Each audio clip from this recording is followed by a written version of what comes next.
Yahusha's crucifixion year. Was it year Common Era 28?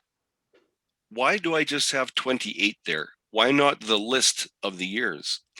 I put 28 there because 28 is the most common year there is out there for the year of the crucifixion.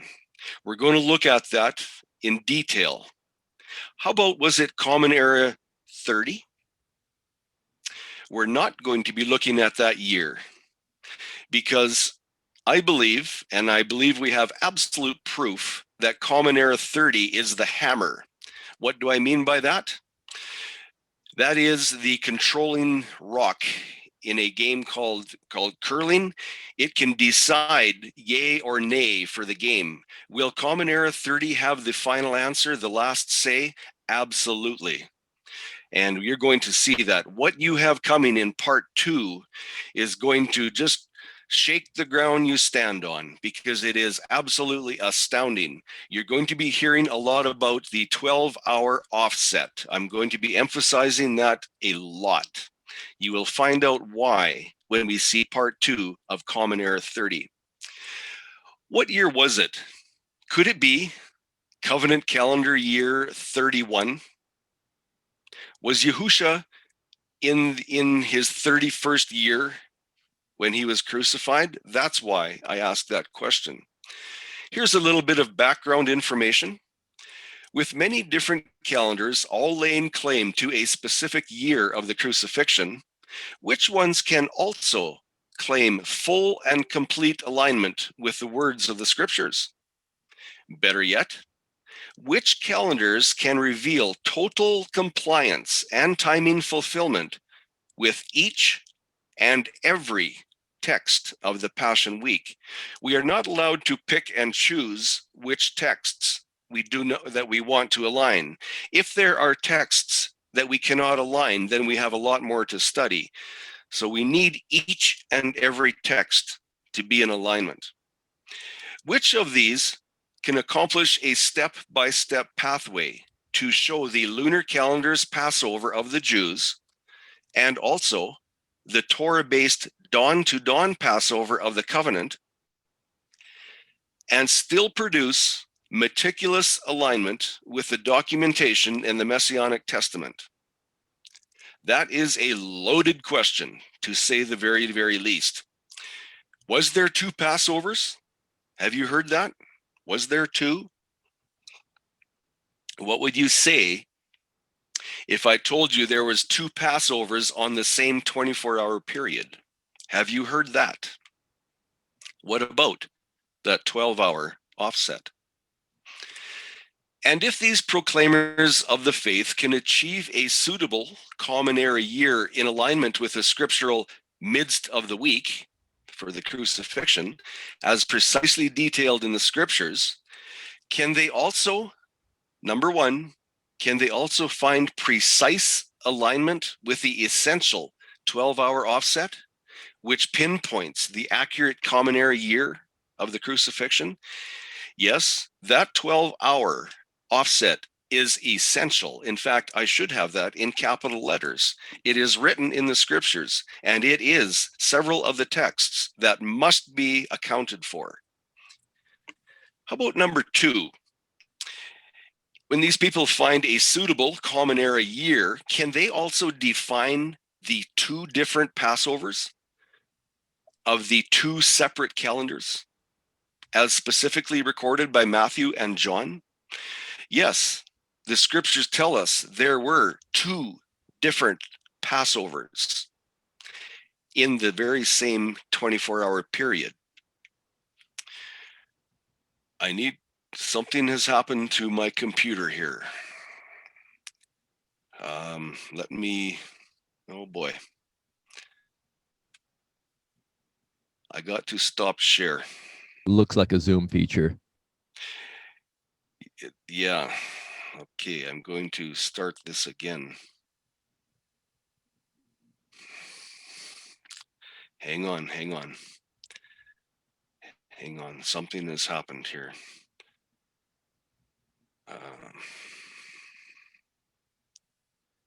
Okay, escape.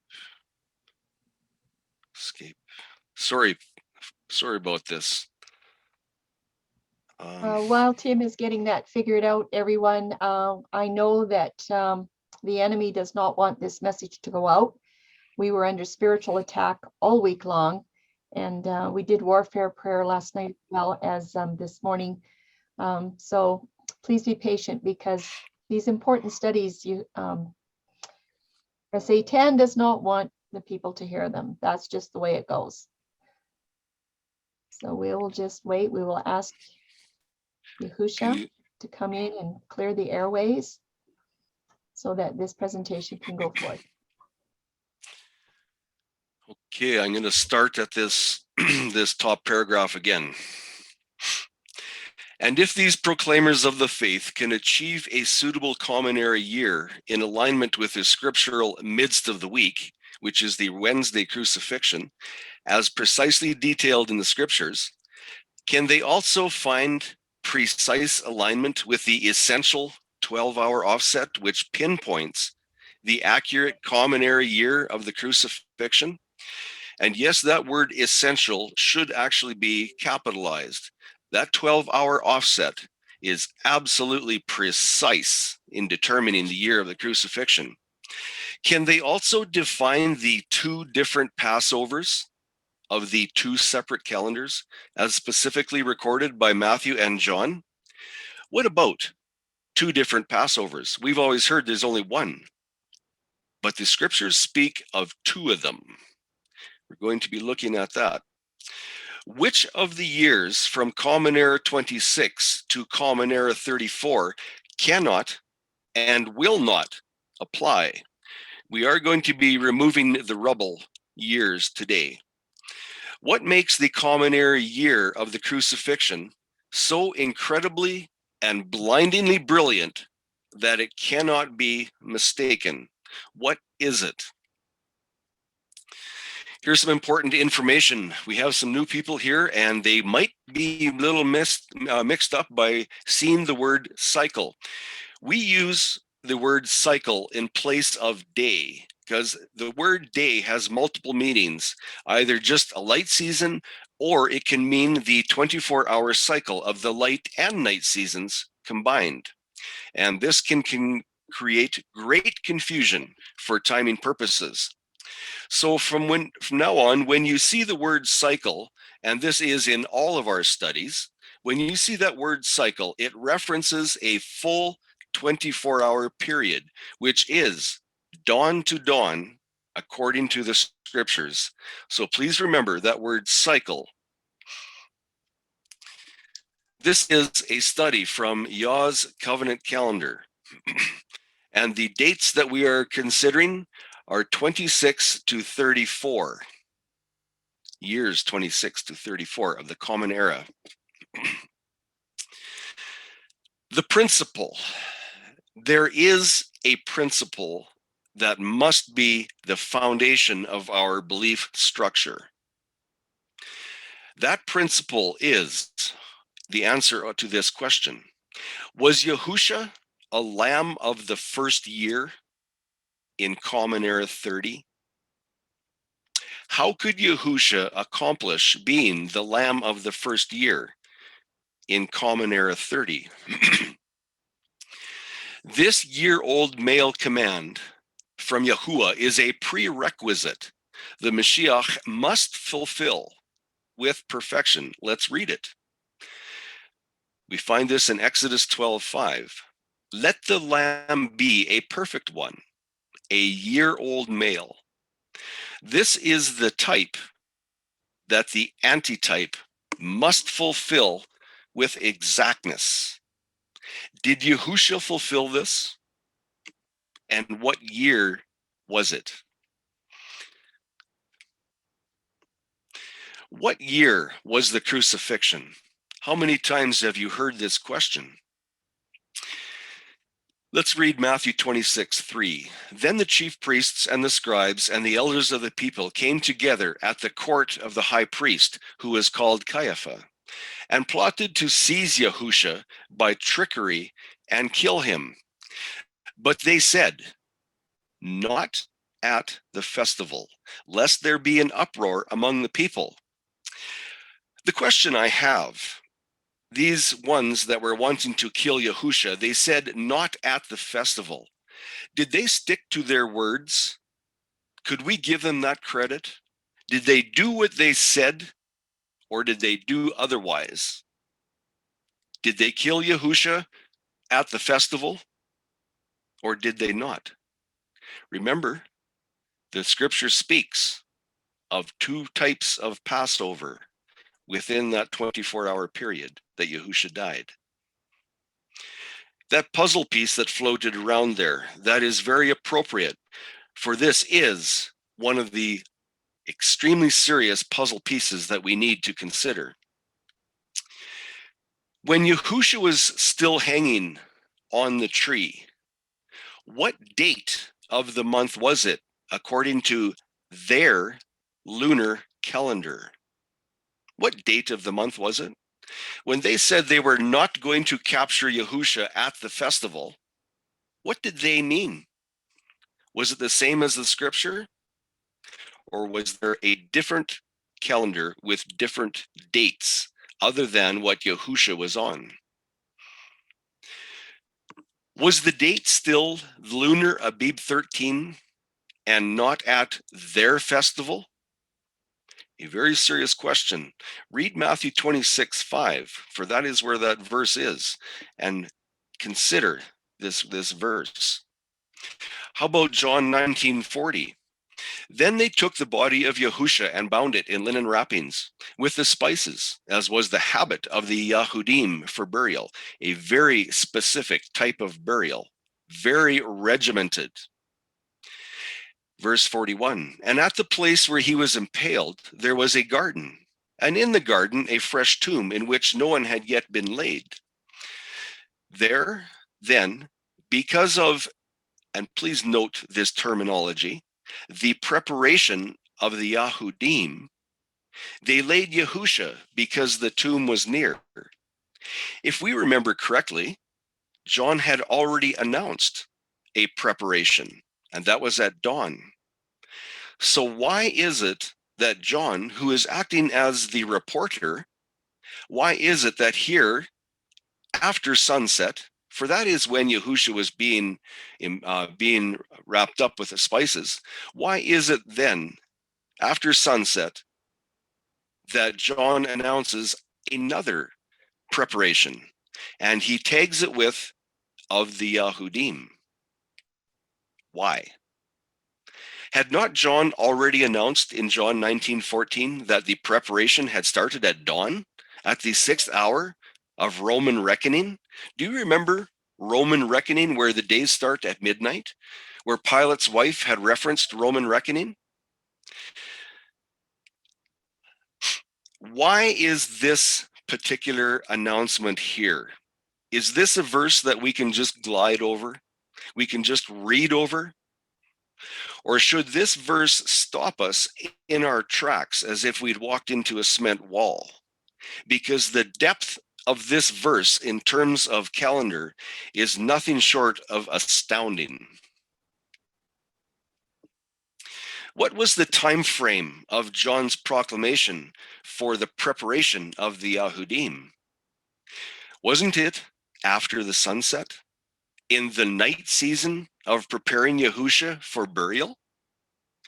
Look on the right, there's some verses in Matthew, Mark, Luke, and John, and it will tell you they were preparing Yahusha for burial after the sunset, and that is when John mentioned the preparation of the Yahudim. What reason caused John to announce a second preparation at two separate and distant times, that being 12 hours apart, with the second preparation being specified by John as of the Yahudim? What is that link to the Yahudim? Could it be the lunar calendar?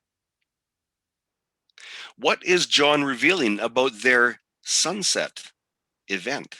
And what have we learned about sunset thus far?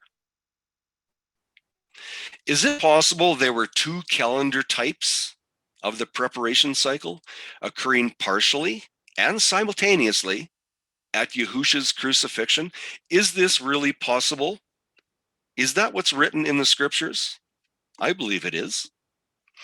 The calendar years under review will be Common Era 26 to 29 and 31 to 34. If you see that Common Era 30 is missing, you are correct, because this study today is removing the rubble in terms of the year of the crucifixion. Not saying that those years are rubble, just saying that the doctrine that tells us that Yahusha was crucified in one of these years, that is rubble. And the proof is coming. This study will show you why it's not true, and part 2 will show you exactly which year is of the crucifixion. The Yahudim stated clearly that they would not capture Yahusha at the festival, or the festival of their Passover. Again, shall we give them credit that according to their sunset, the lunar calendar, that they solidly held firm to their words? Did they speak the words that they walked out? If they did not capture Yahusha at the Passover festival, and they completed crucifying him in that ensuing lunar Abib 13 light season, is it possible, is it even remotely possible, that John is announcing their sunset event had changed the lunar Abib 13 to Abib 14 at the sunset event? Is this the other Passover mentioned in the scriptures? When Yahusha said about calendar, I witness to it that its works are wicked, is this another witness? Is it possible that Abib 14 on their lunar sunset Passover was offset by 12 hours from the dawn start of Yahuwah's covenant calendar? Offset. You're going to see that word offset, and it is going to be emphasized many times through this study. And it is by no mistake that I'm emphasizing this word offset. The importance of this word is paramount. Which year, and that is Shanei, which Shanei year will establish the exceptional 12-hour offset of the scriptures? Will it be 26, 27, 28, 29, 30, 31, 32, 33, and 34? Which one is going to be accurate? Of all these years, we are going to see 4 different scenarios, and they will be examined for all the calendar years, searching for this 12-hour offset. In this study today, there's going to be 8 years, and there's going to be 4 different scenarios for each year. Is it going to be detailed? Yes. We are going to go through each one carefully so that you will know in your heart, beyond any shadow of a doubt, which years do not accept the crucifixion according to the scriptures. This study is going to compare several different calendars for placement of Abib 14, and they will be using, number 1, the covenant calendar, of course. Number 2, the lunar-based calendar, and that will, Number 2, the lunar-based calendar, and that will be the sliver before and after the Tekufa, and that is the equinox in English. So we're going to be looking at the different scenarios here. We're also going to look at the lunar and the Enoch-based calendars before and after equilux dates. Equilux? Interesting term. We're going to be looking at that. Another scenario. Let's cover our bases so that we do not make a mistake. The comparisons will always follow the same order. An important note. The new year always begins the day after the Tekufa, even though some teach the New Year day begins on the day of the Tekufa. These comparisons will also be noted to ensure every option has been considered to eliminate being off a one-day count. Have you heard that? That New Year's Day is the day of the Tekufa? Well, we have other studies that prove that the day after the New Year, that the New Year Day is after the Tekufa. But we're going to look at it from a calendar perspective today. And I'm going to be very direct with you right now. I'm going to tell you right up front that the New Year Day is after the Tekufa. And you will see confirmation of that once we get to part 2. So just keep that in mind for today. So let's look at Deuteronomy 31:18. But I will surely hide my face in that day because of all the evil which they shall commit. In that day they are turned unto other gods. Now therefore, write ye this song for you and teach it, the children of Israel. Put it in their mouths, that this song may be a witness against the children of Israel. For I will bring them into the land which I swear unto their fathers, that floweth with milk and honey, and they shall eat and fill themselves and wax fat. Please notice these next words. Then shall they turn unto other gods and serve them, and contemn me and break my covenant. Yes, there's some interesting spelling there. It is taken from the Geneva 1587 edition, and I greatly appreciate these older editions. Are they hard to read sometimes? Yeah, a little bit. That's fine. But look at these highlighted words. Then shall they turn unto other gods. It doesn't say, then shall they worship in a different program. It says, then shall they turn unto other gods. So when they worship in a different system, it is actually serving other gods. We have gone through that so clearly. Charlene has written that out so clear in the Moon, Oh the Moon series. Look at these words, please. What gods are they going to be serving? Could this include the Hebrew nation's various calendar allegiances? The next sentence, I want you to read it carefully. What about us today? Who do we serve? Do we serve other gods, or do we save the Torah? Can we please close the mic? I'm getting some noise coming through a mic here. If we can close that mic, I would appreciate it. Thank you very much. If you can mark that down, Charlene, I know you do. Thank you. We'll delete that out. There is an ongoing question among many calendar teachers. Which year was it when Yahusha died? How many times have you heard that question? Combining the scriptural foundation of covenant calendar with the astronomical charts and historical calendar records has provided an accurate reckoning to pinpoint the exact year of the crucifixion.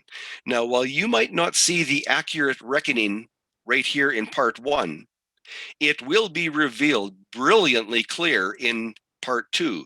This part 1 is laying the foundation for part 2. The very fact that the covenant calendar dating of Abib 14 and the lunar system of dating Abib 14 was offset by 12 hours from each other is a monumental pillar in this determination. The first step, determining and understanding an extremely important principle. On the next slide, note the listed times of the Tekufa for Common Era 26. They are near midnight. What effect does this factor have? Remember, Roman reckoning changes the day at midnight. Will this have an effect on timing? The Tekufa dates are recorded on Roman reckoning. Midnight changes the date on man's calendars. Yahuwah's date exchange occurs at the very first light of dawn. Let's look at the profound effect impact this difference has. The outcome may be insignificant in Common Era 26. However, the result further on in this study is nothing short of monumental. Here we are looking at the chart number 1, and I ask you to please remember this timing principle. Common Era 26. If you look over here on this side of this chart, it says 26 AD. That is the old terminology, AD. We use Common Era today. So the year is 26. The Tekufa is on the 22nd of March, and the timing is 23 hours and 23 minutes in the 24-hour clock. So when you see these charts, this is where the pertinent information is at this point. The Tekufa timing is registered with Greenwich Mean Time, or Coordinated Universal Time. This means the time frame must be adjusted to Yisrael Jerusalem time. To do this adjustment, 2 hours must be added. Therefore, the time of the Tekufa was 1:23 a.m. This means Rome's midnight marker had passed by, and consequently, the Gregorian date in Jerusalem time changes to March 23. Question: did Yahuwah's covenant calendar date change with it?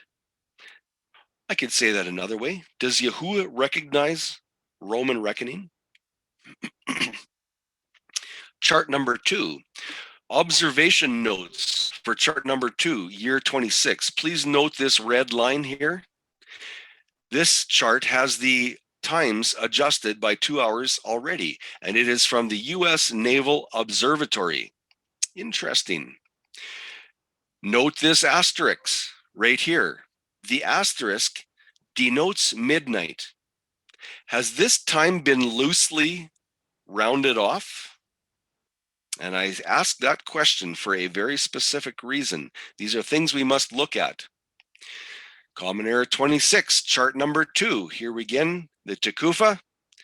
Over here, 26 AD, Friday, March 22 for the Tekufa. The U.S. Naval Authority declares this has already been adjusted for Jerusalem time.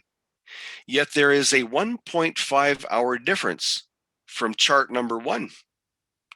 Which chart will provide dependable evidence? Chart number 3. Here we are, Common Era 26 once again. Equinox is at March 23.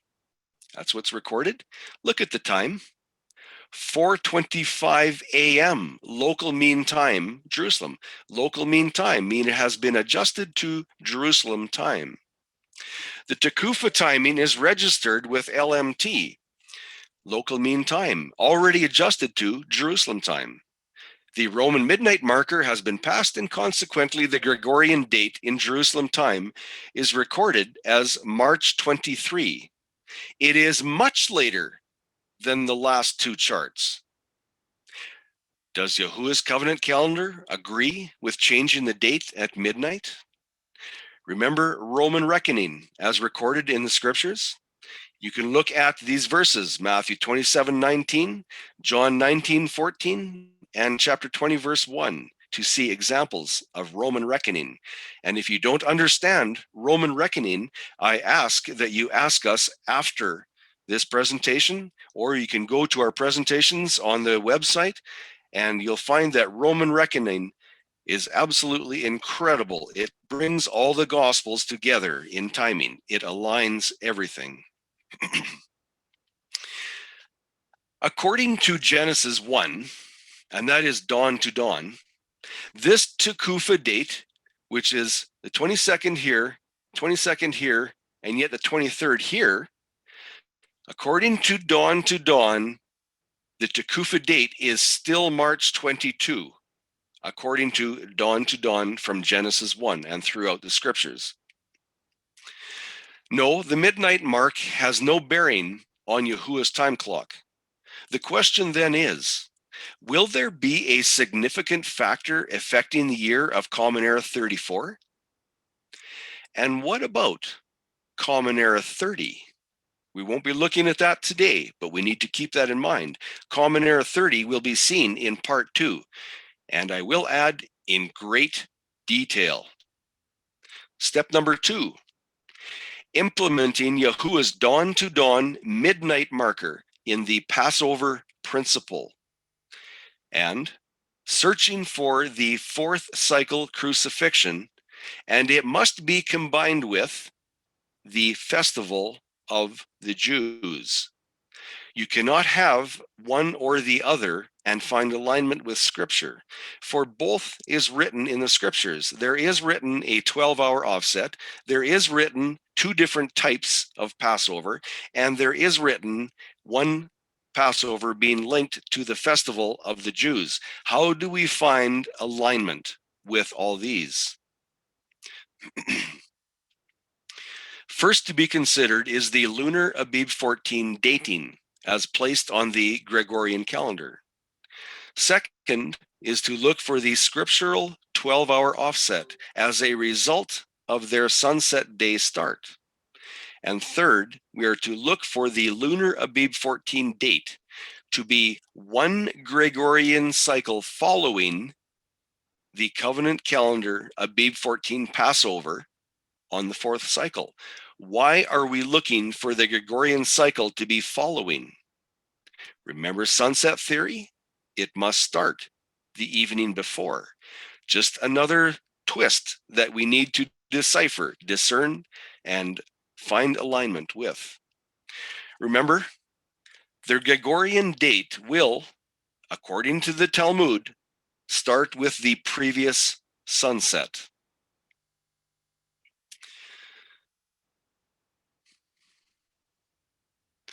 According to historic documentation by Julian Morgenstern, declaring that the Jews used the crescent moon before the Tekufa, we will look for their lunar-based Passover pattern.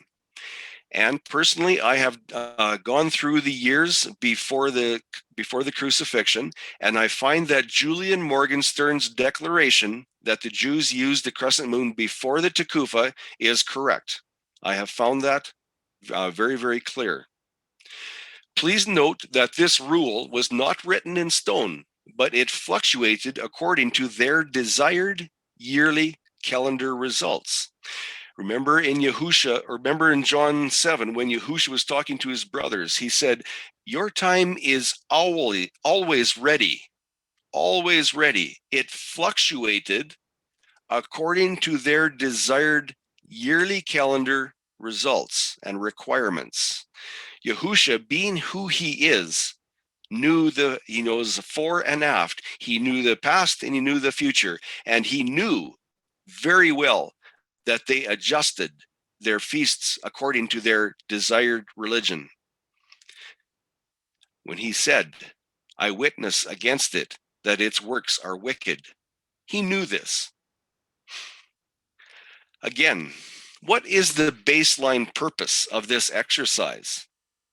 It is to align the scripture of John 19:42 and Matthew 26:5, where John records that on the very cycle of Abib 14 covenant calendar, after the sun had set, remember that, after the sun had set, when Yahusha was being buried, it was also the preparation of the Yahudim, where they laid Yahusha because the tomb was near. Yes, it was the preparation of the Yahudim. This is your second preparation right here on the same 12-hour period. There is 2 calendars happening. The scripture witnesses to that. Yahusha, in his death, witnessed to the second calendar, the lunar calendar, that its works are wicked. Did he not only witness in his life? No, he witnessed by his very death also.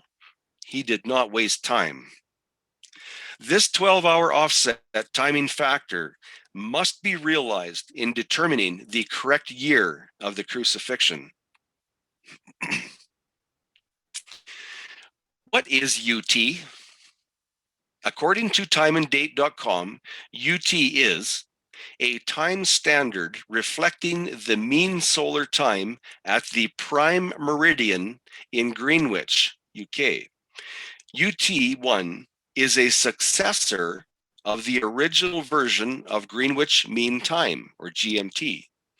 It was before UTC was introduced as the world time standard in 1972, GMT was a solar time standard that also acted as a reference point to determine local times worldwide.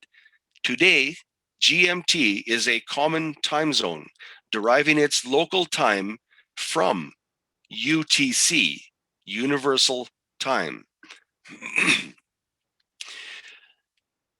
Very important information if you're studying calendar. This is the main chart we will use in this research because we find it has the most accuracy. If you look on the left, you will see when you find this information, it has listed the dates of the years right here, down on the left side. Very, very important. You see, you have the time frames here. All these time frames are so important. Okay, everyone, I hope everyone's ready to dig in here. I hope you have your tea beside you or whatever you drink and are comfortable. I hope you can follow me, and I'm going to try and go through this slowly. First up, Common Era 26. Let's begin. Does Yahuwah's dawn to dawn covenant affect the Tekufa timing? Covenant calendar, looking for Yahusha's crucifixion on a fourth cycle. This is our primary priority, looking for the crucifixion on a fourth cycle. Then we have lesser priorities, maybe not lesser, but of equal importance. On these slides coming up, you're going to see these boxes here. This right here is the year, the Common Era year. This is the old terminology with AD. This is the year. This is the date of the Tekufa. This is the month. And this is the time of it. You will see these on all the slides coming up. So please remember this information. Right here, we see the time has been adjusted to Yisrael time. It has been gone past the midnight marker, for this is before midnight. But right here, it is past midnight when we adjust it to Yisrael time, according to man. So it is at 1:23 a.m. Adjusted to Yisrael time at 1:23 a.m., March 23. But up here, it says March 22. But the adjustment changes the date on Gregorian. However, Yahuwah does not recognize the Roman midnight changeover, and the Tekufa must remain on March 22, according to Yahuwah's reckoning. So let's mark it down here. Tekufa, there we are, March 22. And please remember all these markings because the designations are exactly the same throughout. You're going to continue to see this March, or this Tekufa, and it's usually going to be on March 22. When you see this, you're going to see these green underscores under the dates. These green lines are the 14-day count from New Year's Day over to Covenant Calendar Abib 14. In this year of 26, you're going to see the Passover, the Abib 14, was on a sixth cycle. A sixth day of the week. And I say day to help people understand which day of the week it is. So it was on a Friday. That is not a fourth cycle of the week. So this right here eliminates covenant calendar year 26 from being the year of the crucifixion. Let's continue on. Again, Passover on a sixth cycle. Yahusha's dawn to dawn retains March 22.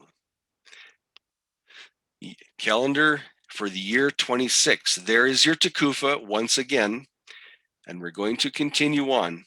Passover on a preparation on the sixth cycle in the year Covenant Calendar 26. Now, do you remember me asking you, What about when people ask you, well, or say that the New Year's Day is on the day of the Tekufa? Is that true? Have you heard that before? Well, I can say that the scripture proves otherwise. But in this physical look at the calendar, we're going to document it. So here we're looking.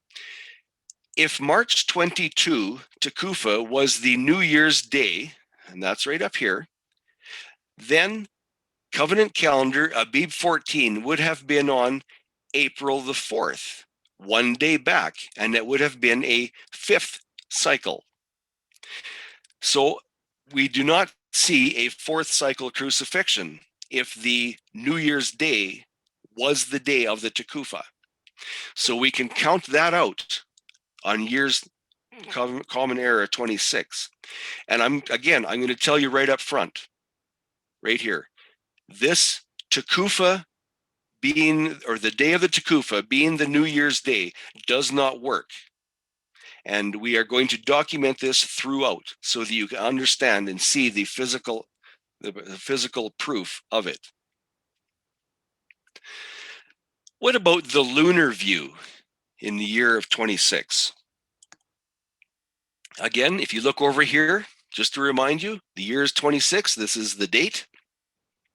And we understand that Yahuwah's timing does not agree with the midnight reckoning. So the Tekufa, once again, is on the 22nd. Over here in this black box is the conjunction recorded here. Please note on these calendars, you'll see the phases of the moon over here on each one. This black mark is the conjunction, the dark moon. On this year, it is the 8th of March. And I use the pagan terminology so that we can recognize when time is. So the conjunction is right here. Next up is going to be the sliver moon, right here on the 10th. The next day is new moon day. So we count 14 days from new moon day to the lunar Abib 14. It is the first cycle of the week on this calendar, on this year. Common Era 26 has no possibility of finding a 12-hour offset between the 24th of March and April 5th. It does not happen. There is no possibility of a 12-hour offset. Plus, this is not on the 4th cycle of the week. So the prophecy of the crucifixion on the 4th cycle of the week cannot be fulfilled in year 26 of the Common Era. It cannot happen. So this is one of the years that can be removed. And from New Moon's Day, there are 26 cycles to Abib 14, which is on Abib 14 on covenant calendar.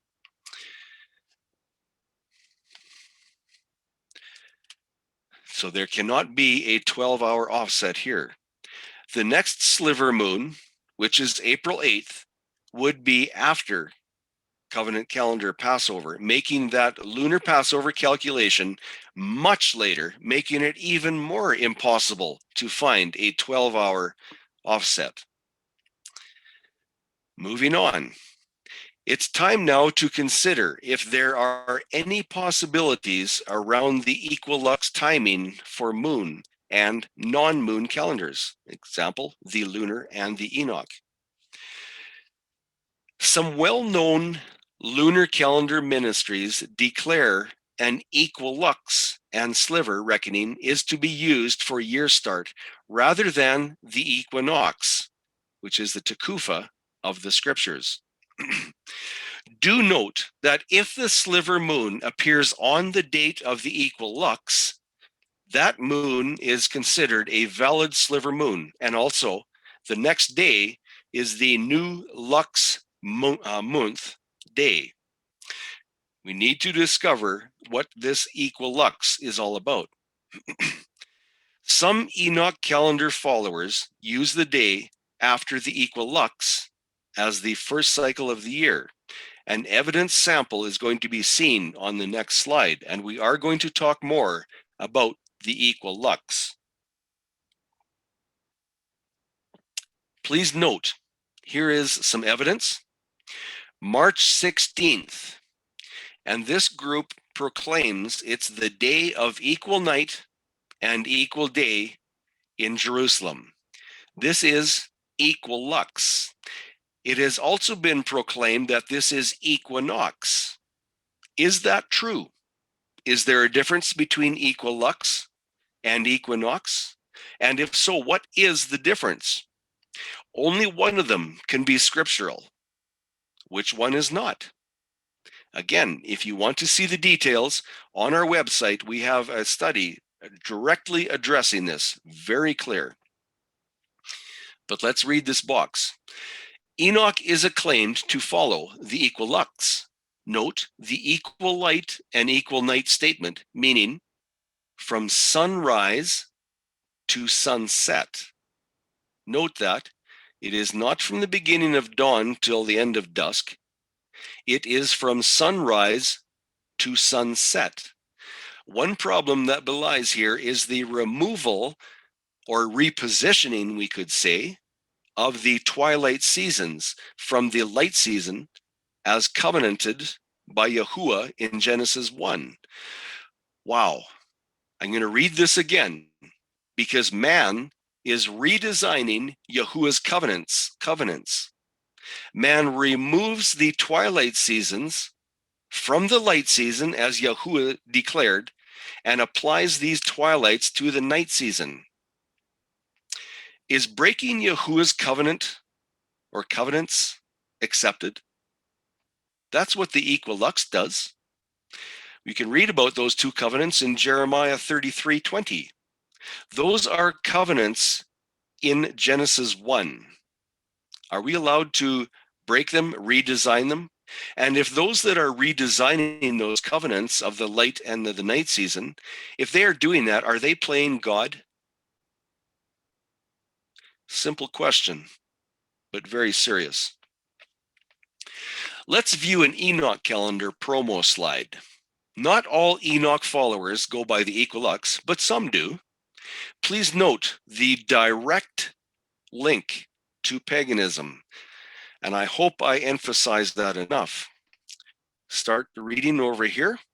In 167 BCE, King Antiochus returned to Jerusalem after his second campaign in Egypt, and he immediately banned the Hebrew religion and the Enoch calendar. Please note, this was written by an Enoch calendar promoting group. They want to claim that King Antiochus banned the Enoch calendar because they believe that's what was happening at that time. I would like to see evidence to this. I cannot accept this, just a note. And also, continuing on, and prohibited all religious practices.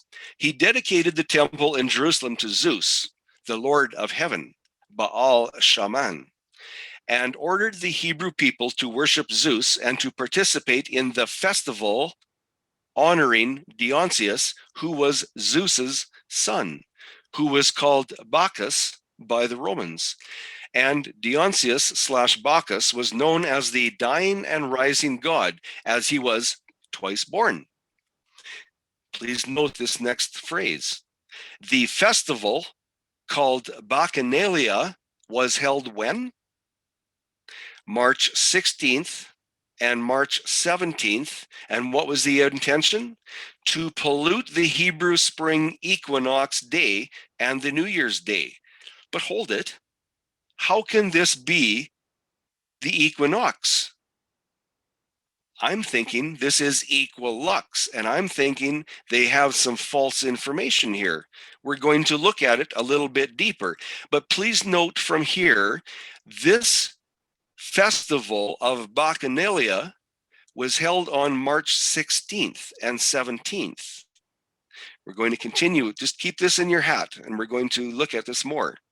When King Antiochus began sacrificing swine and making abominable offerings in the temple, this began the Maccabean revolt. The equilux chart slide is coming soon, but let's talk more about this festival on the 16th and the 15th. And does it honor equinox or is it honoring Bacchanalia? Where do you get your doctrine from? Who do you accept your material from? Yahuwah's Tekufa is March 19 to 22 Gregorian. That's when you normally find the dates of the Tekufa. Let's look at James 1:17. And I must thank my sister for bringing this verse to me when we were studying this out years ago. The hair stood up in the back of my neck when I read this verse. Every good giving and every perfect gift is from above, and cometh down from the Father of lights, with whom there is what? No variableness. Yahuwah does not change. This is another witness to it. And what is the next phrase? Neither shadow of turning. That is a direct reference to the Tekufa, the turning of the celestial events, written in James 1:17, or Yaakov properly. Please note that Yaakov, who's James in English, is referencing the Tekufa. There's a big problem with this concerning the equilux. On March 16th and 17th, there will still be a curve in the shadow. But yet, Yaakov says there will neither be a shadow of turning. We will not see a curved shadow. So is Yaakov referencing the equilux? Or is he referencing equinox? Because if he's referencing the equinox, that means there is no curvature in the shadow. It is a straight line. Yet, this promo of the Enoch calendar wants to promote what is actually the equilux on March 16 and 17. And remember, what does it honor? But Bacchus and Dionysius. It is a pagan festival. March 16 and 17 is most certainly not the Tekufa. March 16 and 17 is the time of the equilux and the pagan festival. And that equilux means from light, which is sunrise, not twilight. It is from sunrise to night or sunset, because they have removed the twilights and reassigned them against Yahuwah's covenant. They have reassigned them to the night season. Variableness in man's declarations, but no variableness in Yahuwah's covenant. Which one do we serve? Which God do we serve? There is a massive difference. Huge. Again, an equilux shadow, neither shadow of turning. These are pieces of the puzzle that must be considered carefully. Where is the shadow to be measured in the equilux equation? They don't look for a shadow.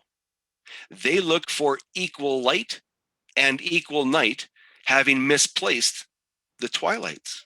So where is the shadow in the equilux equation? What do we do with the scriptures that declare a shadow to be observed? What do we do with that? With equilux. The Enoch info is greatly mistaken on the Tekufa event.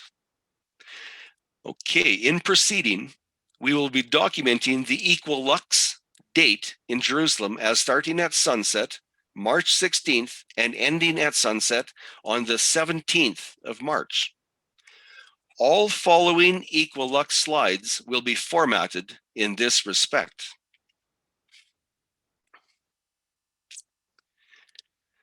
A qualification problem with the equilux. One insurmountable problem with the equilux is that the twilight mixings are not considered part of the light season as written in Genesis. And if this is repetition, yes, it is. I'm doing it on purpose because this needs to be understood.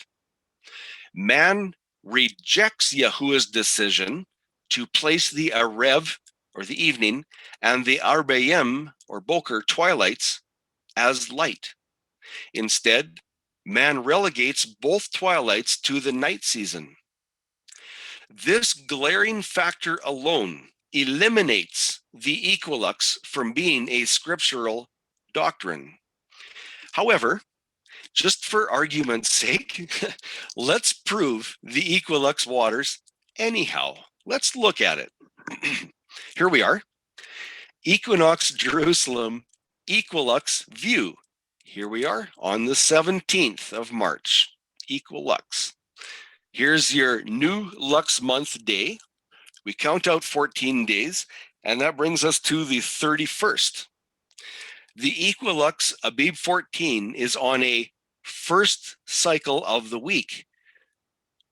And the problem is, the Passover is on a wrong cycle, and there's not even a remote chance of having a 12-hour offset with covenant calendar. Again, this is a double equilux failure, and I would like you to count up these equilux failures. And you're going to need more than one hand because the equilux is not scriptural, not even remotely close. Next up, Common Era 27. Same exercise.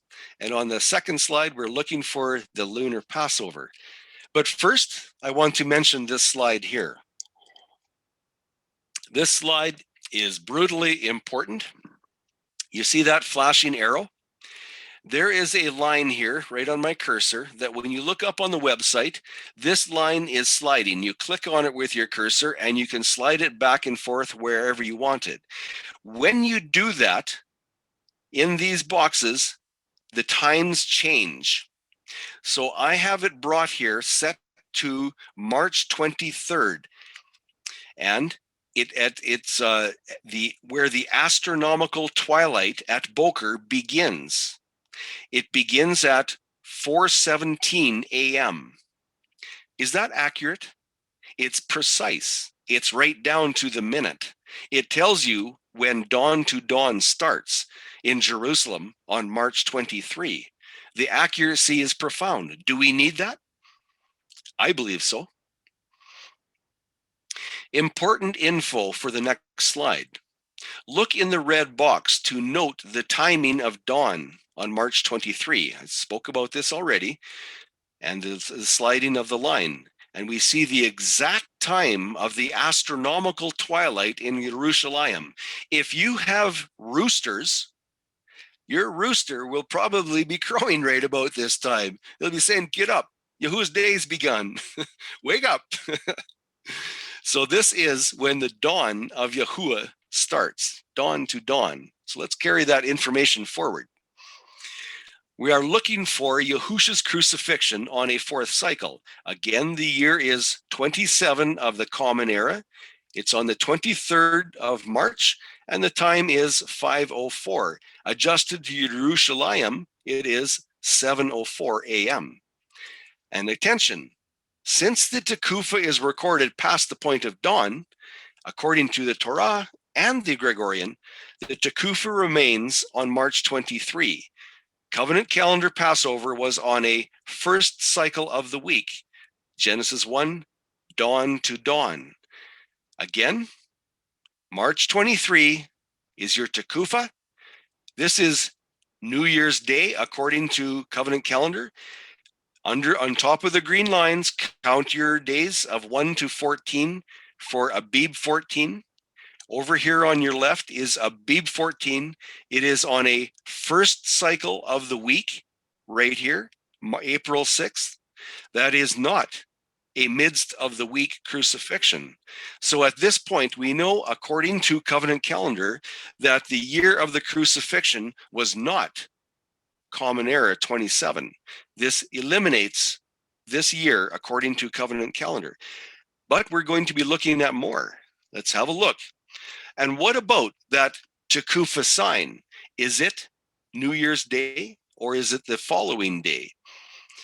Remember, dawn to dawn has authority over the Gregorian. And here is your Tekufa. If I can bring it up. There's the Tekufa. What about this problem with the Tekufa being the New Year day, as we get suggested? If March 23, right here, the Tekufa was the New Year day, then covenant calendar Abib 14 would have been over here. It would be set back one full day, and it would be on the 5th. It would be on a 7th cycle. In Common Era 27, there is no 4th cycle Passover, nor is there any chance of a 12-hour offset to reflect the scriptural account. Once again, the Tekufa being let me rephrase that. Once again, the suggestion that New Year's Day is on the Tekufa fails. Once again, count them up. Same year, Common Era 27, we're going to look at the lunar view. Here we are, Tekufa 23. Here is your conjunction as marked out on the information calendars. There's your conjunction. Then comes the sliver moon. Interestingly, we have a chart. The astronomical chart from the US Navy says that the sliver moon was on the 28th, just a bit of more confirmation. And I carry that information over to here so we can get a larger chart. The sliver moon, there is your new moonth day. From new moonth day, we count 14 days. From new moonth day, there are 14 cycles to the 11th, which is a what? A 6th cycle. That is not a 4th cycle as required for the crucifixion. What does that do to Common Era 27? It cancels it out. The Lunar Passover would have been on the 11th of April, a 6th cycle of the week. No possibility of a 12-hour offset with covenant calendar. So we can remove we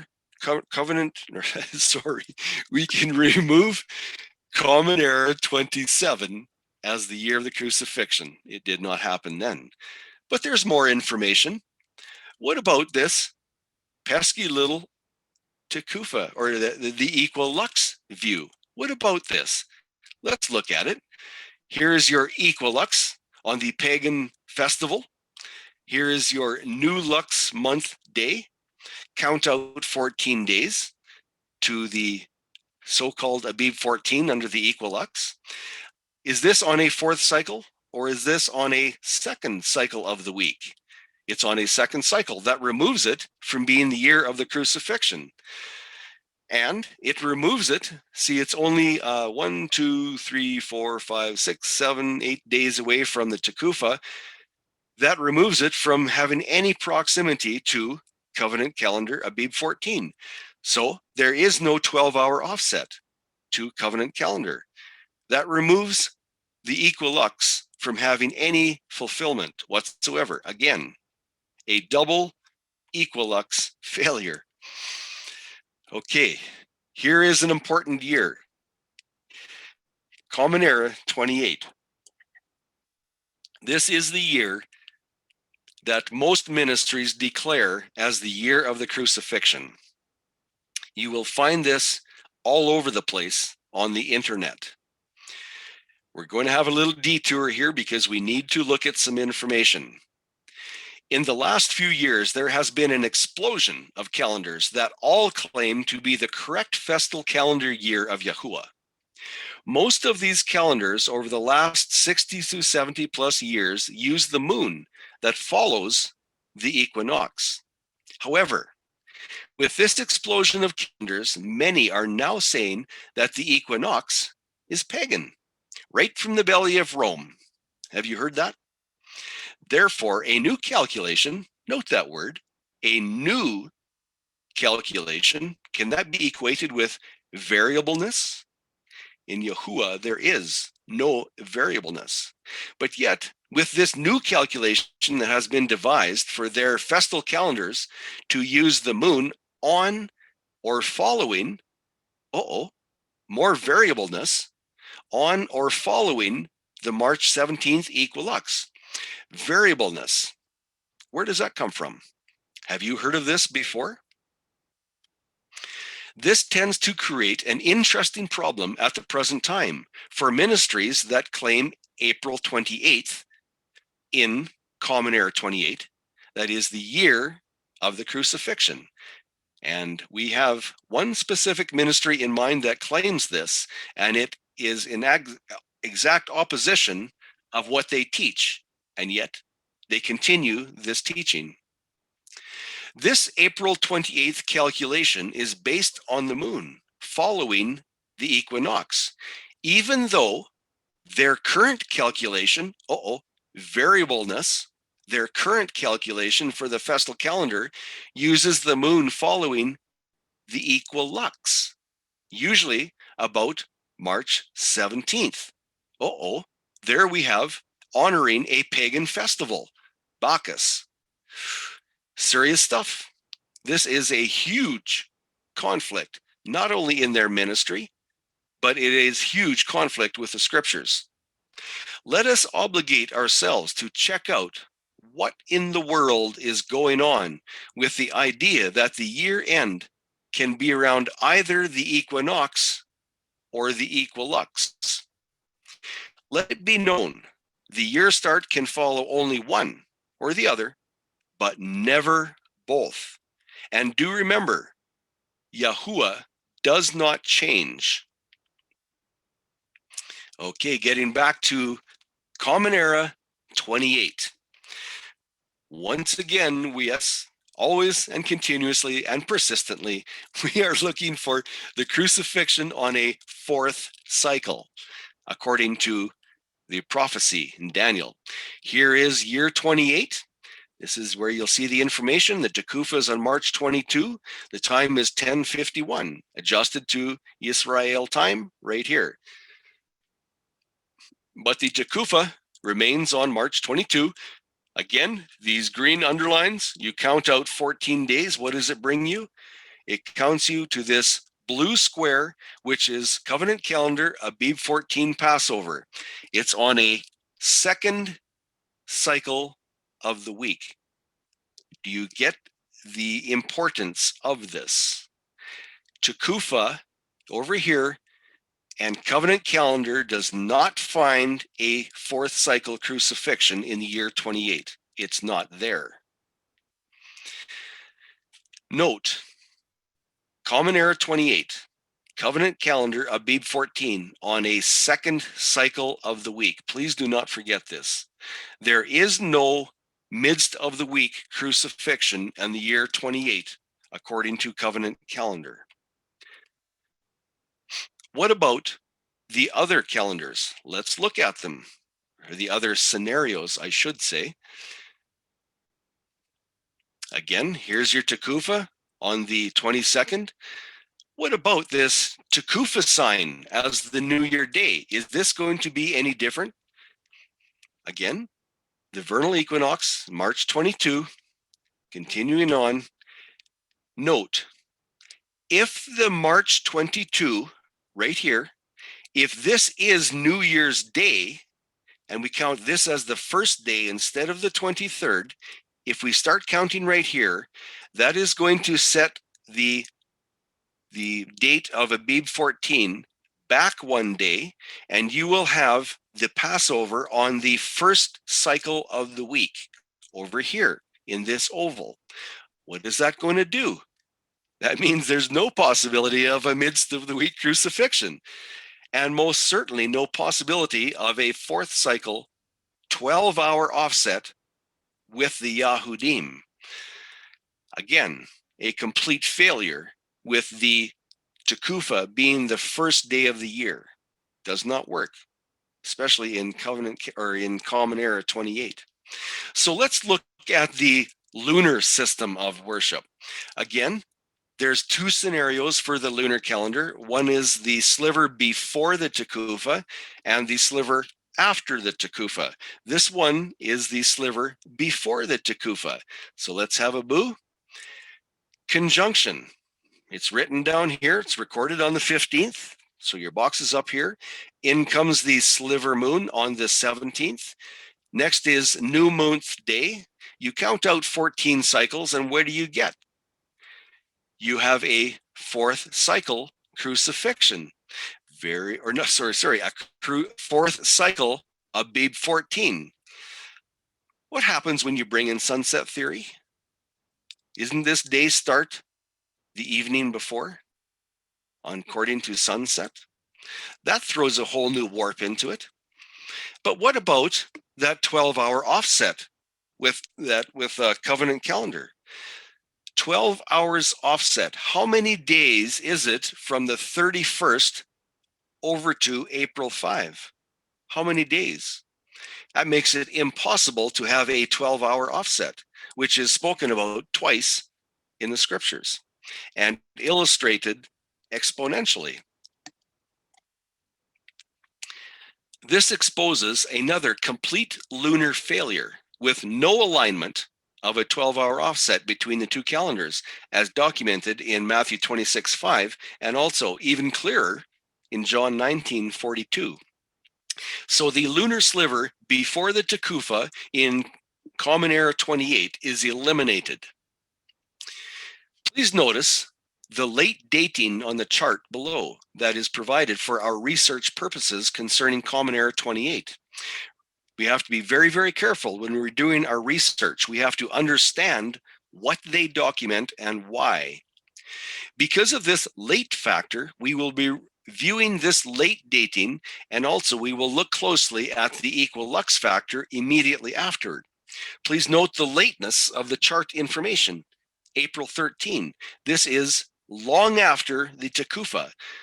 The sliver was spotted, supposedly, long after the Tekufa. So let's look at it. The lunar sliver view after the Tekufa, and it is the late factor. Why are we doing this? Because we need to cover our bases. We cannot miss one of them. Yahusha says to prove all things. So let's do it. Down here, the conjunction after the Tekufa. It's on the 13th of April. Wow, that's quite a ways after the Abib 14 Passover, but let's continue. There's your sliver moon on the 14th. And I want you to note, this sliver moon follows the conjunction, not as the normal 2 days later. It follows, it's the next day after the sliver moon. So we have to watch these things. We have to be careful of what we observe and what we enter into our systems of worship. From new moon's day, there are 14 cycles to the 28th, the lunar Passover, or supposedly lunar Passover. What if it is just the lunar Abib 14? What if it's not really the crucifixion? Because if it's on the 28th, the midst of the week, right up here you see the Wednesday, the little bit of a W there. If it's on the 28th, what happened to the sunset theory? It starts over here on the 27th. Sunset theory starts the evening before. So what just happened to the midst of the week, Abib 14? It got removed. So using the lunar sliver after the Tekufa, year 28 is not in the script. It is not scriptural. Common Era 28 is a very popular year for the crucifixion with a very late date. What about that 12-hour offset? You can scrub that. It's not even remotely close. That removes a portion of scripture. Are we allowed to do that? I don't think so. And we're going in for another detour here. Stick with me, please. Next up, Common Era 28, looking for Abib 14, according to what? That pesky pagan equilux, the pagan bacchanalia. But let's look at it because we have to cover our bases. Over here, equilux on the 17th. Here comes the lux month day. And here, look at this. If we count out 14 days, an equilux-based Abib 14 comes on a fourth cycle. So they would say that this is the day of the Passover. Remember, this is identical to the sliver moon before the Tekufa reckoning in this year. Do you find it interesting that this could be a fourth cycle Abib 14? Looks pretty promising, doesn't it? But there's a problem. Here is their decision to have a Abib 14, but over here 14 days after the Tekufah is covenant calendar, Abib 14. This is where Yahusha was crucified on the 14th day, I should say, not on this year, but on the 14th day of after the Tekufah. So how can we get a 12-hour offset from the 31st of March to April 5? That portion of Scripture cannot find alignment in this year or with the equilux. Another equilux failure. I hope you're counting. I hope you have a pen beside you and you're marking it down on the paper. Because Common Era 28 is so important, let's look at a summary. Covenant Calendar Passover was on a second cycle, according to Covenant Calendar and the Scripture. Number one, the lunar conjunction before the Tekufah, the Covenant Calendar Passover on the second cycle, and the lunar Passover were about 4 to 5 cycles apart, depending on the count. No 12-hour offset there. Number two, the lunar conjunction after the Tekufah, Passover, fourth cycle. There were, and Covenant Calendar Passover and the lunar Passover were 23 to 24 cycles apart, depending on how one counts. And it's quite obvious there's not even a possibility of a 12-hour offset there, not even remote. Common Era 28. In considering 4 different Passover timing scenarios, it is once again impossible to reckon them with the scriptural 12-hour offset as written in John 19:42 and Matthew 26:5. So we have an option. We can set aside John and Matthew's writings. We can put them aside because we do not understand it, and we can declare a Passover in 28. Or we can look at the scriptures, we can accept what the scriptures say and decide that we need more investigation. Let's go with it. Common Era 28 is a very popular year for the crucifixion according to lunar calendars. Notice that both lunar calculations show a 4th cycle Abib 14 Passover on March 31st and April 28th. Interesting. Yet still, even with the 2 4th cycle calculations, Common Era 29 or Common Era 28 cannot find alignment with the scriptures documentation. It's not there, it's not possible. And the equilux option added nothing, but also failed miserably. End of the detour. Okay, Common Era 29, same exercise. And the following slides are going to be a full examination. And again, ultimately, we are looking for the 12-hour festal offset. Why? Because that aligns the year with precision. You will not see it in this part 1. You will see it blindingly brilliant in part 2. So what about Common Era 29? Here we are. Over here, it's the year 29, March 22. We place the Tekufah on March 22 in the blue box. Here's your green underlines. Count out the dates. You count them out to Abib 14. That sets you on a 3rd cycle of the week. But what happened to prophecy? Prophecy says the crucifixion was on a 4th cycle. This is a 3rd cycle of the week. Now let's look at the Tekufah being the first day of the year. If March 22 should be counted as the first day of the year right here, that will set back Abib 14 to in this oval. That will place the Abib 14 on a 1st cycle of the week. Again, it does not accomplish a midst of the week crucifixion in this year. So this is another failure of that idea that the New Year's Day is on the Tekufah. It does not work in Common Era 29. Keep counting, mark them down on your paper. Okay, let's look at the lunar view of Common Era 29. Again, right here, it's marked out. The conjunction is on the 4th, right up here. There's your conjunction. Here comes the sliver moon. Here comes new moon's day. You count out 14 cycles from here to here. It lands us on the 20th of March. 14 cycles. So Passover on this calendar would be on the first cycle of the week. Uh-oh, got problems here. What about prophecy? It's supposed to be the midst of the week. And look here, it's before the Tekufa. It's a very early date. Look, the Lunar Passover would have been long before the Tekufa event and long before Abib 14 of the covenant calendar. So I ask, what would happen if the next crescent moon was chosen after the Tekufa? Let's try it. Why? Because we need to cover our bases. We're not going to leave a rock unturned. Here we are, the second lunar view. Here's the Tekufa, and the next conjunction after the Tekufa comes on the 2nd of April, right here. There's your conjunction.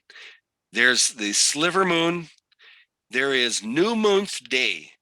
And we count out 14 days to the lunar Abib 14, and it brings us to the 18th, a second cycle of the week. Already we have a big problem, a second cycle of the week. But there's something a little bit more interesting. A lunar Passover on the 18th, a second cycle, is long after covenant calendar Pesach. It was on the 5th, on a third cycle in the first week of the same Gregorian month. So there is no alignment with Scripture here. How do you get a 12-hour offset from the 18th to the 5th? How does that work? It doesn't. It's that simple. There is no possibility, no alignment with John 19:42 or Matthew 26:5. Once again, with the second lunar view of Common Era 29, it is eliminated from contention of being scriptural for the crucifixion year. And here we again with this pesky equilux that's observed on the pagan festival of Bacchus. Let's look at it. And yes, we're not supposed to say these pagan names. We're not supposed to let them come out of our mouths. But I believe that in teaching and correcting the beliefs, I believe that name must be known. It must be recognized for what it is, because the only way to know our enemy and to evade it is to know the truths about it. So again, here, equilux on the 17th, new lux month day on the 18th. Count out your 14 days. Where does that bring us? The 31st of the month. Once again, I ask you, how do you get 12-hour offset from here to covenant calendar? How does that work? And we know that it's only a few days after the Tekufa, and we're supposed to count out 14 days from the day after the Tekufa. So how do you get alignment here? Again, it does not align with the lunar calendar of the Jews either. Again, a double equilux failure. Mark that down. Now, Common Era 30, yay! Same exercise. Same results? No, we're not going to look at Common Era 30 in this study. Sorry to disappoint you. We're going to look at Common Era 31 and 31st. Let's remove the rubble. Next up, Common Era 31, same exercise, and we're going to be looking for that 12-hour offset with a fourth cycle. Here we are, 31 on from the chart, 31 AD, or 31 of the Common Era. The Tekufa is March 23. The time is 4:26, adjusted to Israel time, 6:26 a.m. So it's the 23rd over here of March. This is your Tekufa. Your green lines, once again, count out your days to Abib 14. Covenant calendar Abib 14th is on a 6th cycle. There is no 4th cycle crucifixion on this year. Can't happen. It's not here. And yet 31 is a very popular year for claiming the crucifixion. But what about that Tekufa sign? Is the Tekufa the first day of the year, or is it not? If the Tekufa day is the first day counted on the 23rd, then you will have to move Abib 14 back one day. And that will land covenant calendar on the 5th cycle of the week. Has this been an improvement? Has this done anything to improve the prophecy where we see a midst of the week crucifixion? No, it has not. It has done nothing at this point. So there is a failure for any improvement. And I'm going to be right up front. Once you see all these adjustments, all these times where we count the day of the Tekufa as being the first day of the year, once you see the total and complete failure, you will understand that the day after the Tekufa is the correct day of the new year. But we need to document all these. We need to document them. You need to see them, internalize them, so that you know the day after the Tekufa is New Year's Day. Again, no ability to find scriptural alignment here. So let's move on. We're moving on to the same year, Common Era 31, and we're going to look at the first scenario, the first lunar view. Down here is the documentation of the conjunction, March 12. Here is your sliver moon on the 14th. Then comes New Moon's Day. From New Moon's Day, you count 14 days. It brings you to March 28. Remember, this is a 4th cycle of the week.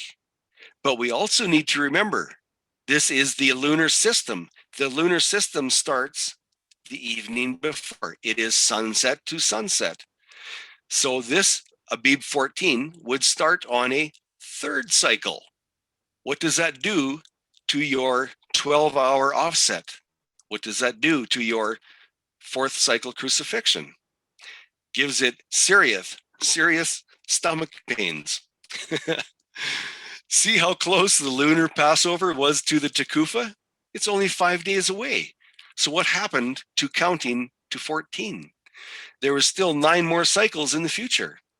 And there is certainly, once again, no possibility of a 12-hour festal offset. It cannot happen in this scenario. So let's look at the second scenario. Next, here is the second lunar view, covering our bases. Once again, there is the Tekufa.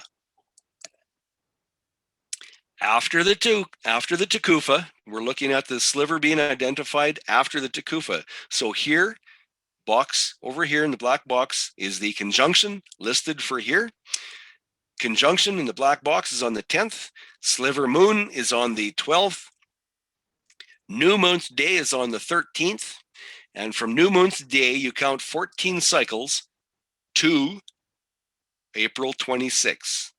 This would be the lunar Abib 14 in this year. And this would indeed start on the 4th cycle of the week. The problem is, it does not align with the covenant calendar Pesach, which was on the 6th cycle of the week on April 6th. There is no possibility of getting from the 6th of April to the 26th with a 12-hour offset. No possibility. Remember, we can't just pick and choose which verses we want alignment with. They all must align. If they do not all align, then you know what the round file is used for. We must have alignment. It is that simple. And without it, we must press on. So we are going to continue our investigation. This lunar investigation into Common Era 31 does not work. It does not fulfill John 19:42 and Matthew 26:5. So let's remove Common Era 31. Let's look at what is next. And here's that pesky equilux again. We got to look at it. Equilux, and yes, that pagan festival. I won't say the name this time. I've said it enough times. It honors the pagan festival. So where is Equilux month day? It's on the 18th. Count 14 days from the 18th. That brings you out to the 31st of the same month. Just a few days after the Tekufa. The equinox or the Enoch equilux, Abib 14, is on a 7th cycle of the week. So how can this fulfill a 4th cycle crucifixion? It can't. It's that simple. That removes it. So this one is out of the question for the year 31. And also it goes without saying that the 12-hour offset is not even remotely possible. And it does not align with the lunar Passover of the Jews either.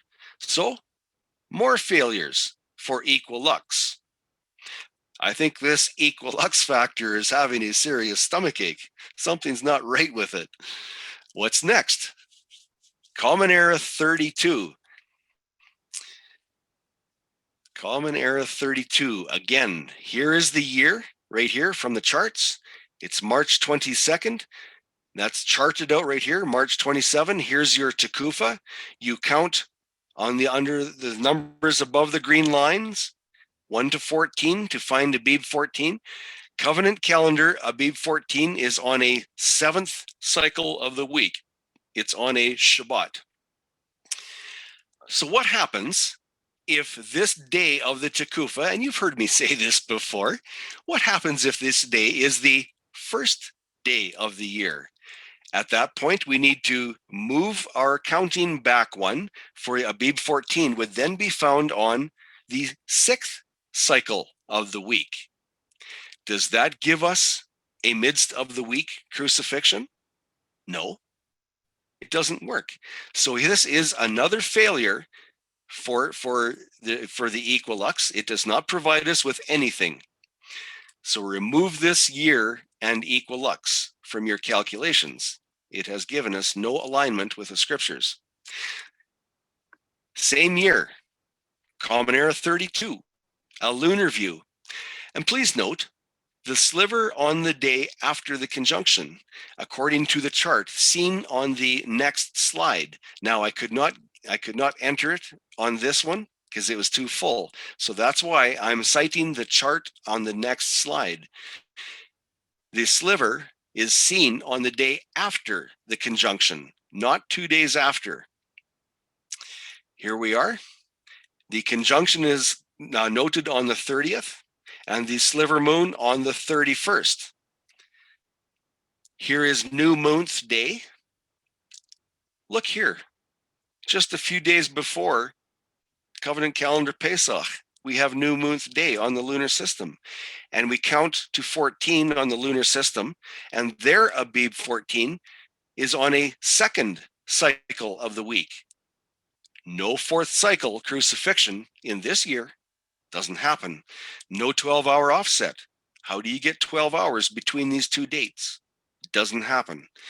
So Common Era 32 is once again shown to be deficient when it comes to scripture alignment.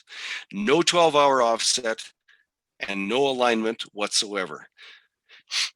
Please note, if the sliver was on March 22, the sliver before the Tekufa, the lunar Abib 14 would be on March 16, 5 cycles before the Tekufa.